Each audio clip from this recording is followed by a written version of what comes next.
এই জাহাঙ্গীর আলমের শাস্তি অবশ্যই পেতে হবে, স্বচ্ছ পানির মতো পরিষ্কার।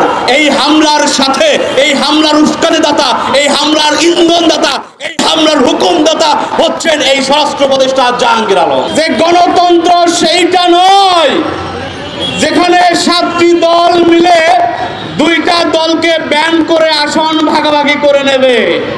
আমি ওই পীরে কামেল হযরত মাওলানা শামীম হায়দার পাটোয়ারিকে বলতে চাই, তাহলে গণতন্ত্র কি সেইটা যে এই 2টি দল মিলে বাংলাদেশের সমস্ত রাজনৈতিক দলকে মাইনাস করে 17 বছর ক্ষমতায় থাকবেন, করবেন, রাহাজানি করবেন, দেশের টাকা লুট করবেন? সেইটা তো গণতন্ত্র হইতে পারে না।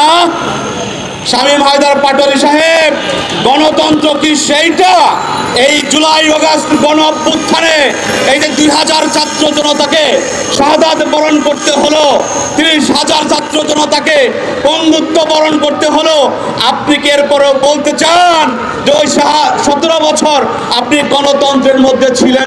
সুতরাং এখন পীরে কামেল সাধু সাজার প্রয়োজন নাই। এদেশের জনগণ ওই জাতীয় পার্টির রাজনীতি এই বাংলার মাটিতে আর দেখতে চায় না।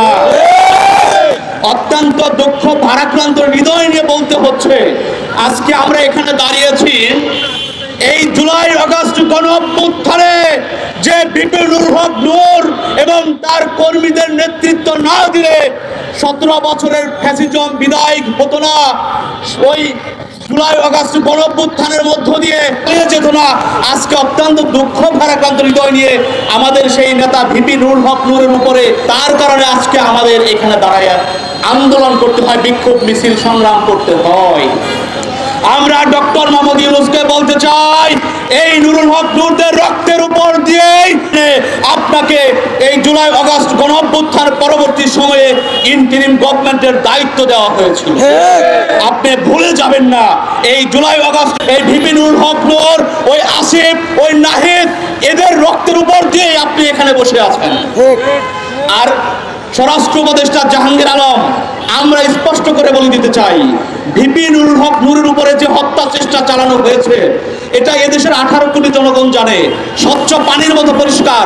এই হামলার সাথে, এই হামলার উস্কানিদাতা, এই হামলার ইন্ধনদাতা, এই হামলার হুকুমদাতা হচ্ছেন এই স্বরাষ্ট্র উপদেষ্টা জাহাঙ্গীর আলম।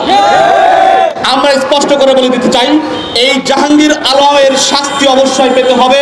তার এই শাস্তি হলো প্রথমত পদত্যাগ, এবং আগামীতে এই স্বরাষ্ট্র উপদেষ্টার বিচার বাংলার মাটিতে হবে ইনশাআল্লাহ।